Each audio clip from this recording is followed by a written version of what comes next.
Welcome to all of you on my YouTube channel Sarkari Bharat. दोस्तों, आज की इस वीडियो के अंदर हम बात करने वाले हैं, जैसा कि आप सभी को पता है, CTET central teacher eligibility test केंद्रीय शिक्षक पात्रता परीक्षा 2022 का नोटिफिकेशन जारी हो चुका है और इसकी जो एग्ज़ाम डेट है वो भी अब आ चुकी है। दिसंबर के अंदर पेपर होगा, जिसका भी नोटिफिकेशन जारी हो चुका है। तो दोस्तों, आज की इस वीडियो के अंदर हम आपके लिए लेकर आए हैं रेस्पॉन्स की होती है सीटेट की। तो रेस्पॉन्स की का मतलब है, देखिए 2021 में जो पेपर हुए थे सीटेट के, वो मल्टीपल शिफ्ट में हुए थे, तो लगभग 20 से 22 पेपर हुए थे इसमें, ठीक है, अलग अलग शिफ्ट में। तो उसकी रेस्पॉन्स की जारी की जाती है। इसका मतलब एक तरीके की ये आंसर की के ही बराबर ही होती है, एक आंसर की जैसी ही होती है। तो मतलब जो ऑफिशियल पेपर है, जो स्टूडेंट ने पेपर दिए थे, वो उनको सेंड किए जाते हैं ईमेल के थ्रू कि आपका ये पेपर था, आप अपने मार्क्स चेक कर लीजिए। तो ये वही पेपर है। देखिए, आप देख भी सकते हैं question number, ID, question type, MCQ वगैरह, करेक्ट मार्क्स के लिए, रॉन्ग मार्क्स के लिए क्या मिलेगा, ये सब कुछ इस पे लिखा हुआ है। यानी कि ये 100% आपका सीटेट का ही पेपर है। अब तो कोई आपको दोहराई वाली बात नहीं है। आप सभी को बता दें, अगर आप सीटेट की तैयारी कर रहे हैं, सेंट्रल टीचर एलिजिबिलिटी टेस्ट, यानी कि भविष्य के भावी अध्यापक बनना चाहते हैं, आप टीचर बनना चाहते हैं, तो आप एक सीरियस कैंडिडेट तो होने ही चाहिए, सीरियस स्टूडेंट होने चाहिए, ताकि आप अपने जो सीटेट का एग्ज़ाम है उसको बेहतर तरीके से टैकल कर पाएँ। और इस वीडियो के माध्यम से मैं आपको मैथ करा रहा हूँ। देखिए, मैथ के 30 क्वेश्चन आते हैं, जिसमें से न्यूमेरिकल जो 16-17 क्वेश्चन पूछे जाते हैं, उन क्वेश्चंस को मैं प्रत्येक वीडियो के माध्यम से हर पेपर के क्वेश्चंस को, जो 15-16 क्वेश्चन पूछे जा रहे हैं मैथ के न्यूमेरिकल बेस्ड, उनको करा रहा हूँ। पेडागोगी, जो मैथ्स की पेडागोगी है, उनकी भी क्लासेस आपकी जारी हैं, वो भी आपको इसी चैनल पर प्लेलिस्ट में आपको मिल जाएंगी। तो देखिए, चैनल को सब्सक्राइब करना ये तो छोड़िए, आप इसका तो कोई मतलब नहीं निकलता, कहने का भी मतलब नहीं निकलता। आप लोग बस क्लासेस को लेते रहिएगा, सब्सक्राइब करना ना करना वो अलग बात है, ठीक है। लेकिन क्लासेस को बेनिफिट, आप क्लासेस को लेंगे तो आपका जो एग्ज़ाम है वो क्वालिफाई हो जाएगा, आप उसका बेनिफिट ले पाएंगे।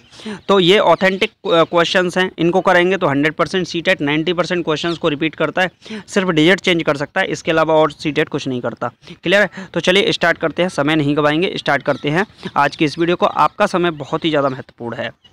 चलिए, पहला क्वेश्चन आपकी स्क्रीन पर है। प्रश्न है, निम्नलिखित में से कौन सा कथन सही नहीं है। मतलब ये पूछा है विच इज़ नॉट ट्रू, इनमें से कौन सा सही नहीं है। देखिए, पहला ऑप्शन दे रखा है सभी वर्ग आयत हैं। वर्ग की बात करें तो ये मान लीजिए वर्ग है और ये आयत है। अब सभी वर्ग आयत हैं, यानी कि जो वर्ग होता है, वर्ग की क्या विशेषता होती है, उसकी चारों साइड क्या होती हैं, बराबर होती हैं। आयत की विशेषता होती है जिसकी आमने सामने की साइड बराबर हो। तो वर्ग की आमने सामने की साइड बराबर है कि नहीं? बिल्कुल हैं। अच्छा, आमने सामने की साइड बराबर होनी चाहिए। 90 डिग्री का एंगल वर्ग में बनता है, 90 डिग्री का एंगल ही चारों एंगल आपके रेक्टेंगल में बनते हैं। यानी कि स्क्वायर और रेक्टेंगल एक तरीके से, जो स्क्वायर होता है वो एक तरीके का रेक्टेंगल ही होता है। स्क्वायर क्या होता है? रेक्टेंगल। लेकिन सभी रेक्टेंगल स्क्वायर नहीं होते, ये बात समझ लीजिएगा। Every square is a rectangle but every rectangle is not a square. यानी कि प्रत्येक वर्ग आपका स्क्वायर रेक्टेंगल होगा, लेकिन प्रत्येक आयत यानी कि रेक्टेंगल स्क्वायर नहीं होगा। तो जो फर्स्ट ऑप्शन है ये बिल्कुल सही बात है, सभी वर्ग आयत होते हैं, ये बिल्कुल सही है। सेकंड ऑप्शन दे रखा है सभी समांतर चतुर्भुज वर्ग होते हैं। देखिए, समांतर चतुर्भुज की बात करें इस तरीके से होता है। समांतर चतुर्भुज की खास बात होती है कि आमने सामने की साइड पैरेलल होनी चाहिए। फ़र्क नहीं पड़ता कि आमने सामने की साइड क्या है, अगर पैरेलल होंगे तो बराबर हो जाएंगे। लेकिन इसके अंदर 90 डिग्री का एंगल जरूरी नहीं है बने ही बने, बन भी सकता है, नहीं भी बन सकता है। अगर बनेगा तो स्क्वायर बनेगा, अगर नहीं बनेगा तो स्क्वायर नहीं बनेगा। यानी कि इस ऑप्शन के अंदर देखा जाए तो फ्लेक्सिबिलिटी है। फ्लेक्सिबिलिटी किस बात की है कि सही भी हो सकता है, गलत भी हो सकता है। तो इसका मतलब ये ऑप्शन आपका गलत होगा। सभी समांतर चतुर्भुज वर्ग होते हैं, ये अजम्पशन आपका बिल्कुल सही नहीं बैठ रहा है। आपसे पूछा था नॉट ट्रू कौन सा सही नहीं है। अगर सही नहीं पूछा है तो इसका मतलब ये ही आपका सही हो गया। भाई गलत पूछा था, गलत आपने बता दिया, तो ऑप्शन नंबर सेकंड इस सवाल का राइट आंसर हो जाएगा। बाकी के ऑप्शंस को भी चेक कर लेते हैं। ऑप्शन देखिए, सभी वर्ग समचतुर्भुज होते हैं, तो वर्ग समचतुर्भुज होते हैं, ये तो ठीक है। सभी आयत समांतर चतुर्भुज होते हैं, बिल्कुल। आमने सामने की साइड आयत में बराबर होती हैं, एंगल से इतना बड़ा इफेक्ट यहाँ पर देखने को नहीं मिलता है। तो ऑप्शन नंबर फोर्थ सही बात है, थर्ड भी सही बात है, फर्स्ट भी सही बात है, लेकिन सेकंड में गलत बात दे रखी है, इसी वजह से ये सही है। क्लियर है फ्रेंड्स? चलिए नेक्स्ट क्वेश्चन देख लेते हैं। नेक्स्ट क्वेश्चन आपकी स्क्रीन पर है साथियों, नेक्स्ट क्वेश्चन आपकी स्क्रीन पर है। क्वेश्चन है, निम्नलिखित में से कौन सी 3 अंक की ऐसी संख्या है जो आधा घुमाए जाने पर समान दिखती है। अब ये तो आपको पता ही चल गया होगा, इसमें से 444 आधा घुमाने पर बराबर होगी। इसको तो कराने का कोई मतलब ही नहीं निकलता है। चलिए, इस क्वेश्चन को लगाइए। एक घन की भुजा 5 सेंटीमीटर है। ये मान लीजिए आपका कोई घन है। घन का मतलब क्या होता है, जिसकी ऑल साइड्स आर इक्वल। ठीक, तो 5 का ये होगा, 5 की ब्रेड्थ होगी और 5 की हाइट होगी। तो घन की भुजा 5 सेंटीमीटर है। अगर घन की भुजा को 2 गुना कर दिया जाए, यानी कि घन की भुजा को क्या कर दिया जाए, 2 गुना कर दिया जाए, 5 से 10 कर दिया जाए, लेंथ 10, ब्रेड्थ 10 और हाइट भी 10 कर दी जाए, तो घन का पृष्ठीय क्षेत्रफल कितना गुना हो जाएगा। घन का पृष्ठीय क्षेत्रफल होता कितना है, 6a² होता है। तो ये कितना बनेगा, 6 × a² का मतलब 25, 5 का स्क्वायर 25, तो ये बनेगा 150 बन जाएगा सेंटीमीटर स्क्वायर। और ये बनेगा 6a² यानी 10 का स्क्वायर 100 यानी कि 600 बन जाएगा। तो डिफरेंस अगर देखें दोनों के अंदर, यहाँ पर अगर हम डिफरेंस देखते हैं 25 चौके 100, ये पूछ रहा है कि अगर घन की भुजा को 2 गुना कर दिया जाए तो घन का पृष्ठीय क्षेत्रफल कितने गुने हो जाएगा। तो फॉर्मूला होता है 6a², 1 का मतलब 25, तो ये आपका बनेगा, चलिए तो ये पूछा है कितना गुना है, यानी कि 600 का 150 कितना गुना है, कैंसिल आउट करेंगे 0, 15 चौके 60 यानी कि 4 गुना निकल आएगा। अब ऑप्शन चेक करते हैं। देखिए ऑप्शन में दे रखा है 2 गुना गलत है, 3 गुना गलत है, 6 गुना गलत है। ऑप्शन नंबर 3 आपका राइट आंसर हो जाएगा, 4 गुना इस सवाल का सही जवाब होगा। क्लियर है फ्रेंड्स। चलिए नेक्स्ट क्वेश्चन देख लेते हैं। नेक्स्ट क्वेश्चन है दोस्तों, किसी वर्ग की भुजा 33 सेंटीमीटर है, आयत की लंबाई तथा चौड़ाई वर्ग की भुजा की 2/3 और 1/3 है, इनके क्षेत्रफल वर्ग सेंटीमीटर में अंतर है।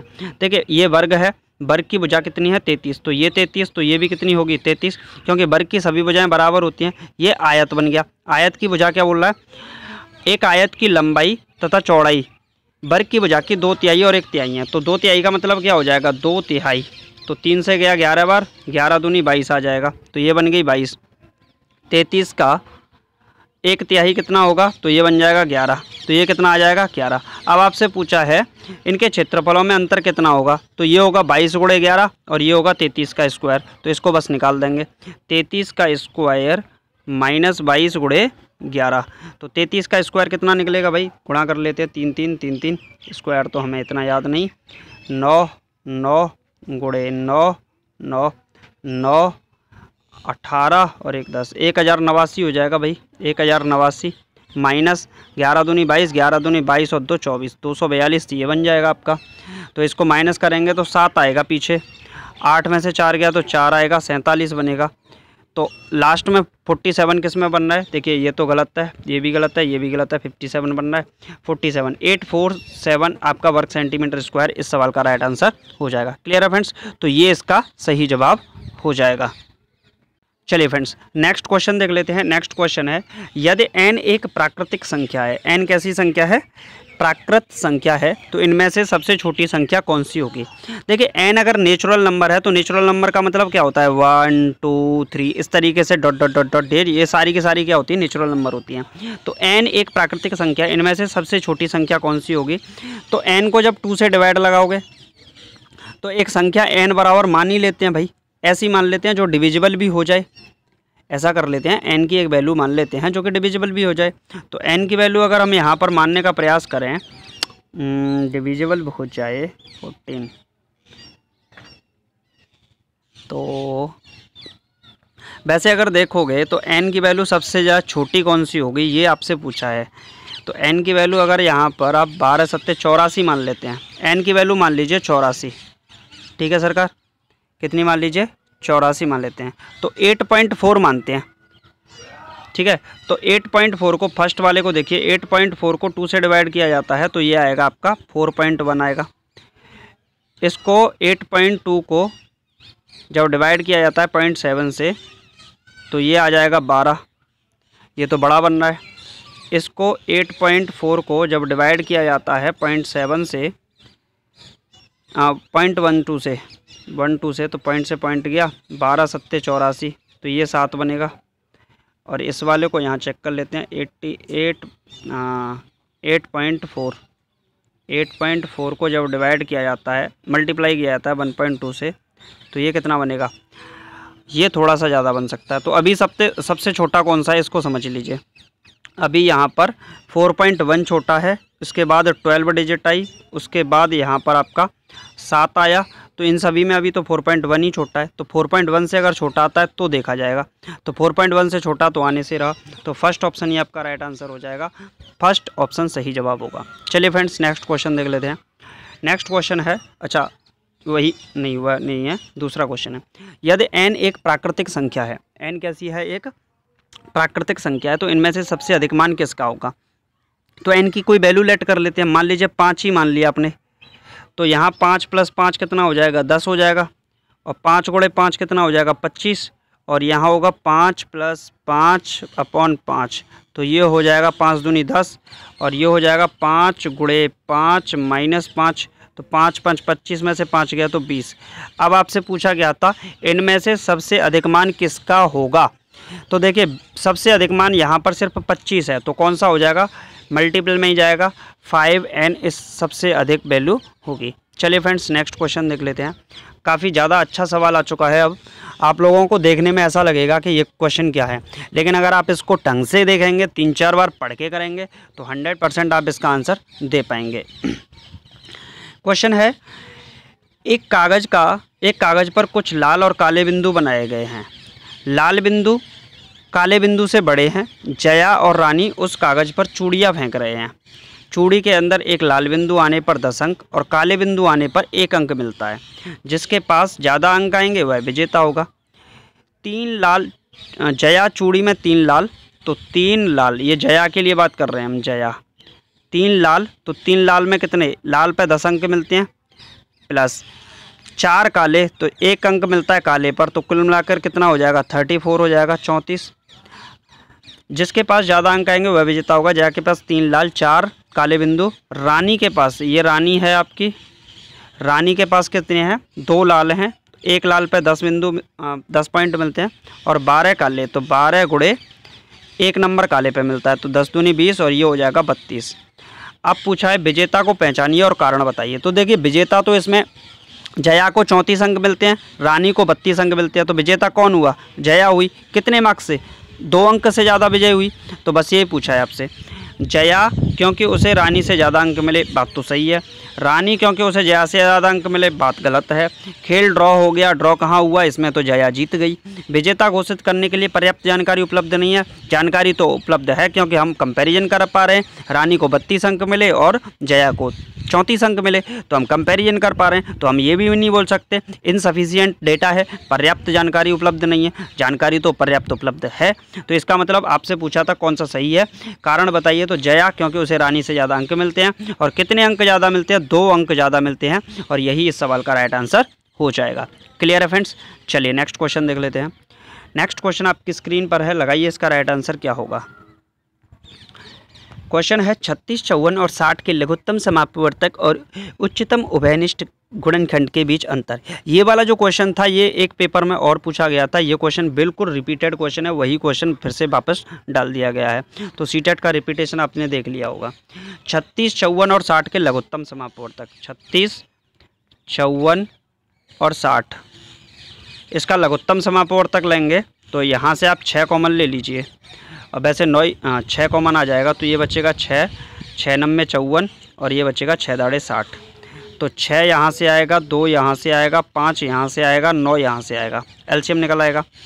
और ये एलसीएम निकलेगा 5 दूनी 10, 10 छिक्के 60, 60 × 9 और 9 छिक्के 54, 540 आ गया आपका क्या निकल कर एलसीएम। और उच्चतम उभयनिष्ठ, उभयनिष्ठ क्या हो जाएगा भाई इन दोनों के बीच में, तो इन दोनों का उभयनिष्ठ यहाँ निकाल देते हैं। ये तो एलसीएम हुआ आपका, एचसीएफ निकाल देते हैं। तो 36, 54, 60 में अगर हम यहाँ पर एलसीएम लेने की एचसीएफ लेने की कोशिश करेंगे तो 6 आएगा।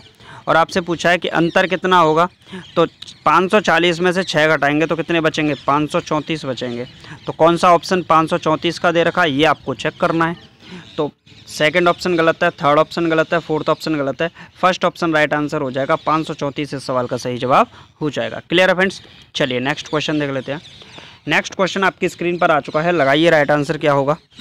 बहुत ही ज़बरदस्त सवाल हैं, आसान सवाल हैं। मिसबा ने एक वर्गाकार कागज़ के टुकड़े को 10 क्षैतिज रेखा बनाकर 10 बराबर भागों में बांट दिया। ये कोई वर्गाकार कागज़ है, ऐसे मान लेते हैं ये वर्गाकार कागज़ है, और 10 इस पर क्या बनाए, 10 क्षैतिज रेखाएं बनाई। तो एक तो यही हो गई, 2, 3, 4 5 6 7 8 और ये 9, कुल मिला के कितनी बन गई? एक ये लास्ट वाली 10। अब ये बोल रहा है इसमें से उसने 6 आयताकार पट्टियों को लाल रंग से भर दिया। तो 1 2 3 4 5 और ये 6 को भर दिया। 6 आयताकार पट्टियों को 1 2 3 4 5 6 हैं कितनी वैसे? 7 8 9। तो एक इसमें कम पड़ रही है, एक और बना लीजिए। ठीक है, तो इन 6 को इसने भर दिया आयताकार पट्टियों को ऐसे करके।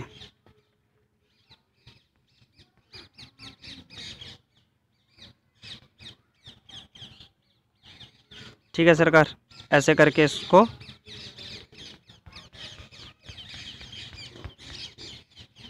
ऐसे करके भर दिया इसको। चलो मैंने भर ही दिया इसको।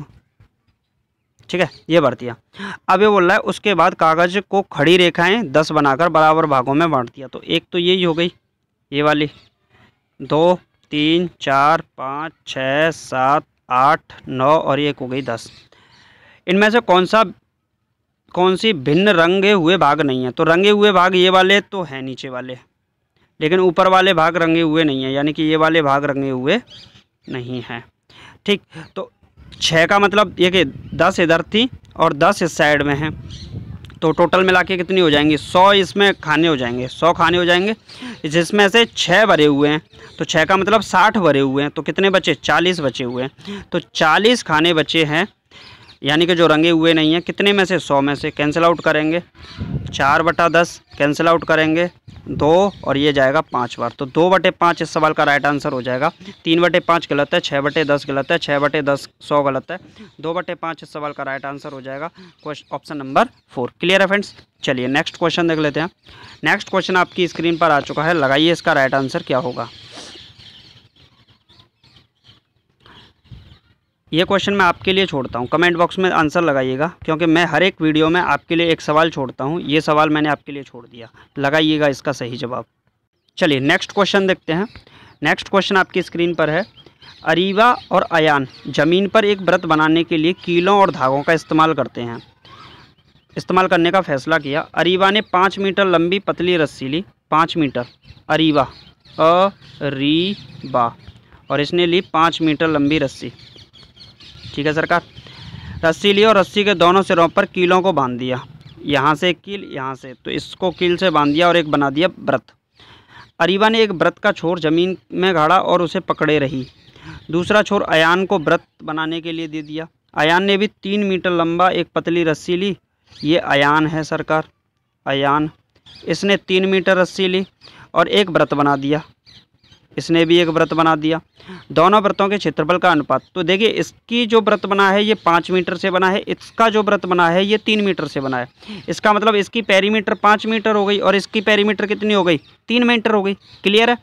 अब यहाँ से हम पेरीमीटर है तो पेरीमीटर होती क्या है? 2πr के बराबर।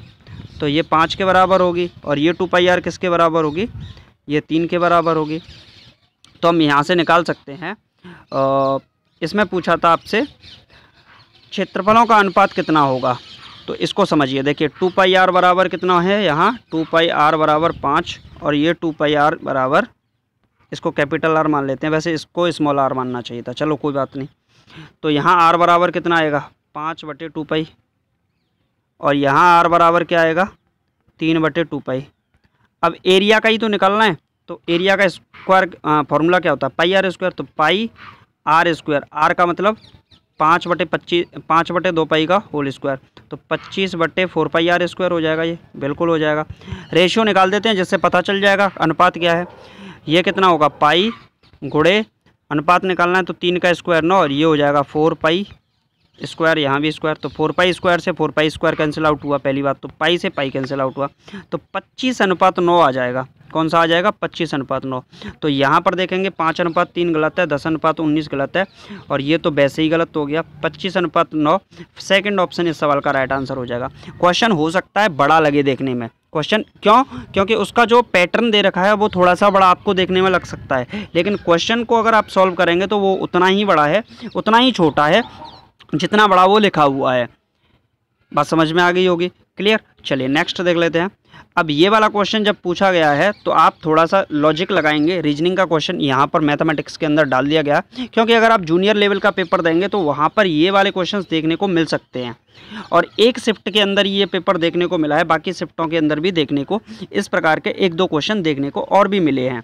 क्योंकि एक शिफ्ट में मैट्रिक्स का क्वेश्चन दिखा था, इस शिफ्ट में रैंकिंग अरेंजमेंट का क्वेश्चन दिख गया, तो ये क्वेश्चन दिखते रहते हैं। चलिए नेक्स्ट इस क्वेश्चन को देख लेते हैं। 17 विद्यार्थियों की पंक्ति में जब राकेश को 3 स्थान बाईं ओर स्थानांतरित किया जाता है, तो ये मान लीजिए कि ये स्थान है ऐसे बटे हुए हैं, और ये है 17 विद्यार्थियाँ। टोटल कितने हैं, फर्स्ट से लेके 17 तक इसमें स्टूडेंट्स दे रखे हैं। एक पंक्ति में जब राकेश को 3 स्थान बाईं ओर खिसकाया जाता है, तो ये लेफ्ट हो गया और ये राइट हो गया, स्थानांतरित किया गया, तो उसका स्थान बाईं ओर से 7वां हो गया, यानी कि इधर से 7th प्लेस पे हो गया।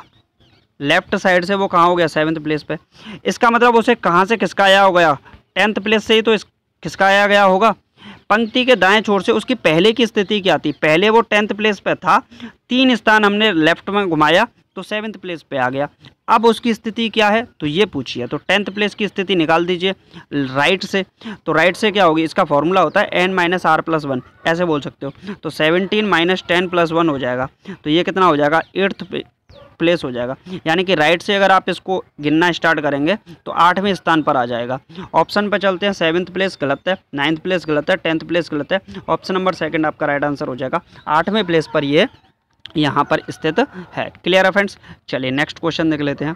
नेक्स्ट क्वेश्चन आपकी स्क्रीन पर आ चुका है, लगाइए राइट आंसर क्या होगा इसका। और इस प्रकार का क्वेश्चन बहुत ज़्यादा पूछा जाता है। देखिए क्वेश्चन है, 4 वर्ग इकाई के कागज़ के एक कोने से 1 वर्ग इकाई का टुकड़ा काटकर अलग किया जाता है, दिए गए संदर्भ में कौन सा कथन सही है। इसको अगर आप 3D के अंदर इसको 3 डायमेंशन के अंदर 3D के अंदर अगर सोच लोगे तो फिर इसका आंसर आप अच्छे तरीके से दे पाओगे, क्योंकि मेरे यहाँ समझाने का कोई मतलब निकल नहीं पाएगा इस क्वेश्चन के अंदर। फिर भी मैं समझाता हूँ, कोशिश करता हूँ। ये मान लीजिए आपका कोई स्क्वायर है, क्लियर है। इस स्क्वायर, ये इसकी 4 स्क्वायर यूनिट है, यानी कि 4 4 4 की साइड है सारी की सारी। इसमें से हमने 1 स्क्वायर यूनिट का यहाँ से काटा, फिर 1 स्क्वायर यूनिट का, फिर 1 स्क्वायर यूनिट का, मतलब एक स्क्वायर यूनिट के यहाँ 4 स्क्वायर होंगे, छोटे छोटे स्क्वायर जो होंगे 4 स्क्वायर यूनिट के 4 स्क्वायर होंगे। तो अगर हम एक को काट भी देंगे, मान लीजिए यहाँ से ये वाला पार्ट हमने काट दिया, तो इस वाले पार्ट को हमने काट के यहाँ ले लिया अलग से, ये अलग पार्ट आ गया। क्लियर। अब हम इसे अलग करके ले भी लेंगे तो कोई फ़र्क नहीं पड़ेगा, क्योंकि देखिए इसकी 2 साइड थी, ये वाली और ये वाली। मैं चलिए अदर पेंसिल से कर देता हूँ। इसकी 2 साइड थी, एक ये साइड थी और एक ये साइड थी। लेकिन अब क्या हुआ, इसकी ये पार्ट कट जाएगा तो इसकी 2 साइड बचेंगे, एक ये वाली और एक ये वाली। यानी कि अगर इसके हम सरफेस एरिया के बारे में बात करें, पेरीमीटर के बारे में बात करें, तो पेरीमीटर पे यहाँ पे कोई फ़र्क देखने को नहीं मिल सकता है, मिलेगा कोई। लेकिन अगर हम यहाँ पर बात करें, देखिए 2 पार्ट जाते हैं और पार्ट निकलेंगे कितने, तो वो भी 2 ही पार्ट निकलेंगे, कोई ज़्यादा पार्ट तो निकलने से ले।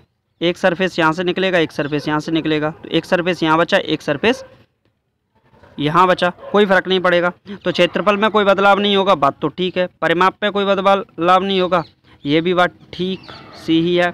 लेकिन देखते हैं कौन सा कथन सही है। बचे हुए कागज़ का परिमाप वास्तविक कागज़ के परिमाप से अधिक है, क्षेत्रफल अधिक होगा, तो ऊपर वाला नीचे वाला। क्षेत्रफल पर कोई फ़र्क तो नहीं पड़ना चाहिए, लेकिन परिमाप पे भी फ़र्क नहीं, क्षेत्रफल में भी फ़र्क नहीं, तो यहाँ वास्तविक क्षेत्रफल थोड़ा सा डिफरेंस कर जाएगा। चलिए नेक्स्ट क्वेश्चन देख लेते हैं। नेक्स्ट क्वेश्चन आपकी स्क्रीन पर आ चुका है। क्वेश्चन है, खेल दिवस के मौके पर नींबू पानी बनाया गया। देखिए कितना ज़बरदस्त सवाल है। एक खेल दिवस था, अच्छा चलिए बताइए खेल दिवस कब होता है। डेट दे देता हूँ 29। अब आप बताइए कौन सी, 29 अगस्त है, सितंबर है या अक्टूबर है, ये आपको बताना है। खेल दिवस के मौके पर नींबू पानी बनाया गया। मान लीजिए ये कोई टप है, इसके अंदर हमने नींबू पानी भर दिया। भाई ये नींबू पानी हमने बना दिया खेल दिवस के मौके पर। क्लियर है सरकार, बन गया नींबू पानी। उसे 15 लीटर की बाल्टी में भरकर रखा गया। देखिए मैंने बाल्टी पहले ही बना रखी है आप लोगों के लिए। चलिए सभी लोग पानी पियेंगे, नींबू पानी पी लो। चलिए भाई सभी लोग नींबू पानी पी लीजिए। चलिए नींबू पानी पी लिया सब लोगों ने। ये आपका नींबू पानी बन भी गया है और बहुत अच्छे से बनाया है मैंने वैसे नींबू पानी। ठीक है, 15 लीटर पानी बाल्टी में भरकर रखा गया। इसमें कितना नींबू पानी है, 15 लीटर पानी है जो कि बाल्टी में भर रखा है। खिलाड़ियों को नींबू पानी बांटने के लिए 2 तरह के गिलासों का प्रयोग किया है। मतलब भाई साहब देखो 2 तरह के गिलास हैं। एक गिलास है 100 ml का, ये वाला गिलास है 100 ml का। कितने ml का? 100 ml का गिलास है ये। और दूसरा गिलास है 150 ml का, ये थोड़ा सा बड़ा गिलास है भाई। ठीक है भाई, ये 150 ml का गिलास है। यदि नींबू पानी को पूरा बांट दिया जाता है, नींबू पानी को पूरा बांट दिया जाता है तो निम्नलिखित में से कौन से गिलासों की संख्या का जोड़ा आने की संभावना नहीं है? कौन सा नहीं है ये पूछा है। देखिए 15 लीटर का मतलब कितना हो गया? 1 लीटर में 1000 ml होते हैं, तो 15 लीटर में कितने होंगे? 15,000 ml हो जाएंगे। क्लियर है? कितने? 15,000 ml। अब पेयर आपको ऑप्शन के हिसाब से चेक करना होगा, अपना दिमाग यहाँ नहीं लगा सकते। क्लियर है? छोटा गिलास यहाँ पर देखेंगे तो गिलासों की संख्या का जोड़ा आने की संभावना नहीं है। चलिए भाई, पहले 100 ml का फिर 150 ml का गुणाएं कर करके पता चलेगा। तो ये एक 100 ml का है और दूसरा 150 ml का है। ठीक है, गुणा करेंगे 60 × 100 प्लस 60 × 150। चलिए सरकार, कितना आना चाहिए? 15,000 ml। तो 6,000 तो ये हो गया और 15 छक्के 90,000 ये हो गया। तो ये तो आएगा भाई, 15,000 हो गए। तो ये ऑप्शन तो बिल्कुल सही बात है कि भाई 15,000 ml का जोड़ा बनना है, लेकिन उसने पूछा था संभावना नहीं है, यानी कि गलत पूछा था, नॉट ट्रू। तो ये तो सही बात है। चलिए सेकंड ऑप्शन पे देखते हैं। तो ये ऑप्शन आपका आंसर नहीं हो सकता, बात सही है। 15 और 15 वाला कितना है? 100 ml का है, प्लस 90 खिलाड़ी यहाँ पर पिएंगे, तो यहाँ 150 ml के हिसाब से। तो 1500 बनेगा ये, और ये बनेगा 1590 135 00 13,500। तो ये भी भाई 15,000 ही बनना है, ये भी पूरा का पूरा है भाई साहब। डकार जाएंगे ये भाई साहब, आज नहीं छोड़ने वाले। थर्ड वाला देख लेते हैं। तो फर्स्ट भी मिस हो गया, सेकंड भी मिस हो गया, थर्ड चेक करते हैं। 90 को पिएंगे 100 के हिसाब से, 40 और 150 ml के हिसाब से पिएंगे, तो 9,000 तो ये पी लेंगे भाई साहब, और 15 चौके 60 यानी कि 6,000 ये पी लेंगे। तो 15,000 भाई साहब। इस तरीके से भी ये सब का सब नींबू पानी डकार जाएंगे, ये भी गलत हो जाएगा। अब फोर्थ ऑप्शन ही बचता है, तो यही सही होगा आपका। चलिए तो इसको चेक भी कर लेते हैं। वैसे तो सही हो ही गया, मैं इसको टिक लगा देता हूँ। 50 लोग 100 ml के हिसाब से पिएंगे, 70 लोग 150 ml के हिसाब से पिएंगे, तो 5,000 ml को तो ये भाई साहब पी जाएंगे, और 15 छक्के 90, 15 सत्ते 105, 10,500 ml ये पी जाएंगे। तो कुल मिलाकर अगर बात करें तो 15,500 ml को पी जाएंगे। भाई साहब एक बात बताइए, हमने जो नींबू पानी बनाया था उसमें कितना नींबू पानी था? उसमें तो 15,000 नींबू पानी था, 15,000 ml, 15 लीटर ही तो था, 15,000 ml था। और ये भाई साहब बोल रहे हैं कि 15,500 ml पी जाएंगे। तो भाई कौन सी फैक्ट्री है इनके पास? नहीं पी सकते, तो ये गलत हो जाएगा। गलत है इसी वजह से सही है, क्योंकि यही पूछा था कौन सा गलत है। चलिए नेक्स्ट क्वेश्चन देख लेते हैं। नेक्स्ट क्वेश्चन आपकी स्क्रीन पर आ चुका है, लगाइए इसका राइट आंसर क्या होगा। चलिए, सिजू की बस सुबह 6:40 बजे चलती है और उसके घर से बस स्टॉप तक 10 मिनट में पहुंचती है। ये सिजू का घर है भाई, और ये उसका घर से बस स्टॉप तक 10 मिनट में पहुंचती है। सिजू 6:40 बजे सुबह निकलेगी, 10 मिनट में बस स्टॉप पहुंच जाएगी। तो ये तो उसका घर हो गया, होम हो गया सरकार, और ये बस स्टॉप यानी कि बी हो गया। 6:40 पे भाई साहब को निकलना था, 6:40 पे निकलना था, 10 मिनट लगते हैं पहुंचने में। अब क्या हुआ, यात्रा करने के दिन से पहले उसे 7 घंटे नींद भी लेनी है। भाई साहब को 7 घंटे सोना भी है, 7 आवर वो पहले सोती है। मतलब अगर उसे स्कूल बस के पास जाना है, बस स्टैंड जाना है, बस स्टॉप जाना है, तो 7 घंटे पहले सोएगी, उसके बाद जगेगी, फिर 10 मिनट पहले निकलेगी ताकि वो पहुंच जाए। उठने के बाद उसे तैयार होने में आधा घंटा उसे तैयार होने में भी लगता है। यदि वह बस स्टॉप पर समय से पहुंचना चाहता है तो पिछले दिन कितने बजे सोने के लिए जाना चाहिए? देखिए सीधा सीधा फंडा है, क्लियर है। 6:40 पे उसका क्या है, बस स्टैंड पर सिजू की बस 6:40 पे चलती है, तो यानी 6:40 पे वो चलती है। 10 मिनट पहले उसे घर से निकलना होता है और 30 मिनट उसे तैयारी में, यानी 40 मिनट लग जाते हैं। तो उसका मतलब 6 बजे, तो वो 6 बजे अगर हम बात करें यहाँ पर 6 बजे उसको क्या करना पड़ेगा, जो उसका तैयार होने का समय है और रास्ते में जाने का जो समय है वो उसका घटा दिया। अब 7 घंटे उसको सोना भी है, तो 6 से 6 12 बचे, और 12 से 1 जाएंगे तो 11 बचे। तो 11 PM पे उसको क्या करना पड़ेगा भाई, सोना पड़ेगा। अगर वो 11 PM पे नहीं सोएगी तो बस स्टॉप से बस निकल जाएगी। तो फर्स्ट ऑप्शन इसका राइट आंसर हो जाएगा। क्लियर है फ्रेंड्स, समझ में आ गया होगा। सो गाइज यही क्वेश्चंस थे जो कि जो आपका पेपर था जूनियर लेवल का, वहाँ से मैंने सारे के सारे क्वेश्चंस उठाए थे। तो ये क्वेश्चन आपके रेस्पॉन्स की के ही हैं, रेस्पॉन्स शीट से हैं।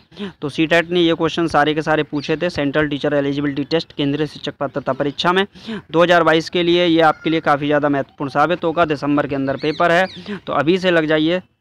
और अगर आप इसकी 20 वीडियोस भी देख लेंगे तो मैथ्स का आपका फंडा क्लियर हो जाएगा, क्योंकि सीटेट बहुत ज़्यादा रिपीटेशन भी करता है। तो उम्मीद है आपको आज का वीडियो अच्छा लगा होगा, और वीडियो अच्छा लगा है तो बस आप इसको बार बार देखिएगा। सब्सक्राइब वगैरह शेयर करना, लाइक करना, इस पर ध्यान इतना मत दीजिएगा, वो सब कुछ हो जाएगा। लेकिन आप वीडियोस को देखते रहिएगा, ये आपके लिए बेनिफिट होना चाहिए, बस आपको फ़ायदा होना चाहिए, उसी में हमारा फ़ायदा है। चलिए मिलते हैं नेक्स्ट वीडियो में। Thank you for watching this video.